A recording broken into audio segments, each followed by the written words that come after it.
रीता भाभी, आपने सुना क्या?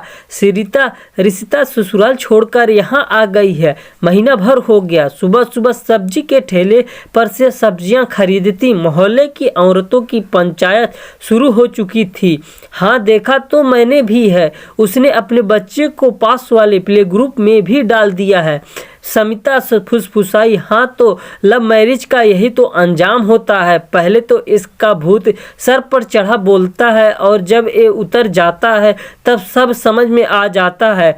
भाई, हमने तो कांता को बहुत समझाया था कि अपनी बेटी के कदम रोक लें, शादी ना करें। तब वो बड़ी ऐंठ कर बोली थी, भाभी मैं अपनी बेटी की खुशियाँ के आड़ नहीं आऊँगी।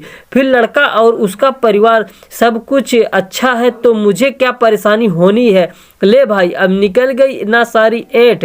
ये सुषमा जी थी जिनको पूरा मोहल्ला BBC लंदन कहता था, तो वो पूरी दुनिया की खबर रखती थी और नमक मिर्च लगाकर सबके पास पहुंचती भी थी। अब तो लोगों के पास एक चर्चा का विषय मिल चुका था।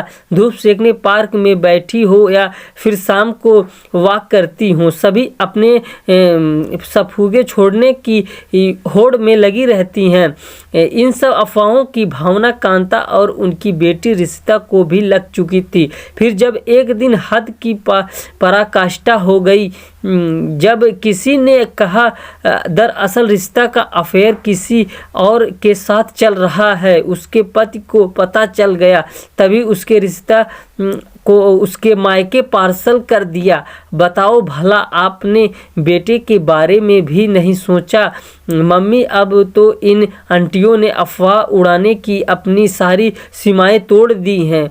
अब इनको जवाब देना जरूरी हो गया है। रिश्ता बोली, हाँ बेटा, सही कह रही हो। इन लोगों के साथ शराफत दिखाना उचित नहीं है। मैं तो सोचती थी कि दो चार अफवाहें उड़ाकर खुद की ही शांत होकर बैठ जाएंगी सब, पर अब इनके मुंह पर फेविकोल लगाना ही होगा। कांता जी भी अजीज आ चुकी थी क्योंकि बात अब बिटिया के चरित्र पर पहुंच गई थी। दूसरे दिन ही रिश्ता और कांता जी को मौका मिल गया। शाम को पार्क में मोहल्ले की 6-7 महिलाएं बैठी थी। दोनों में माँ बेटी भी वहां पहुंच गई और अभिवादन करके वहीं सबके बीच बैठ गई। कैसे हो रिश्ता? किस बात पर अनबन हो गई पति से? रीता ने तो बिना किसी भूमिका से पूछ ही डाला। हाँ बेटा, कुछ भी बात हो गई, लेकिन ऐसे घर कोई थोड़े ना छोड़ देता है। सुषमा जी क्यों पीछे रहती? आंटी, वैसे ये बात आप सबको बताई किसने? अगर लड़की किसी भी कारणवश कुछ दिनों के लिए पीहर रहने आ जाए तो उसका वहाँ रहना दूभर क्यों लगने लगता है लोगों को? इतना ही नहीं, आप लोगों ने तो मेरा अफेयर भी करा दिया। मेरे पति ऑफिस की तरफ से साल भर के लिए जर्मनी आ गए हैं। पत्नी बच्चा अलाउ नहीं थे, इसलिए मैं नहीं जा सकी।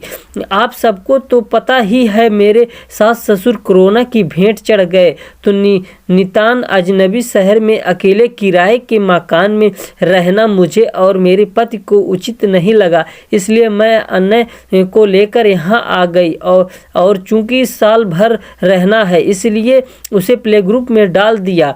अब बताइए कहाँ क्या गलती है हम लोगों की? रिश्ता की बातें सुनकर सबकी बोलती बंद हो गई। सब एक दूसरे को का चेहरा देखने लगे। आप सबके घरों में भी बहू बेटियां हैं, उनके बारे में कोई झूठी अफवाह उड़ाए, उनके चरित्र पर कीचड़ उछाले तो क्या आप लोगों को अच्छा लगेगा?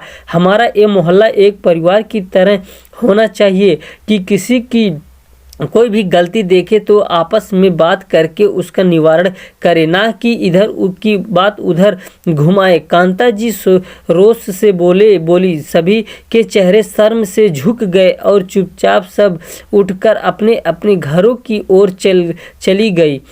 सखियों, आप भी कभी ना कभी किसी अफवाह के 2-4 हुई होंगी। कहानी कैसी लगी अवश्य बताएं और मुझे फॉलो भी कीजिएगा।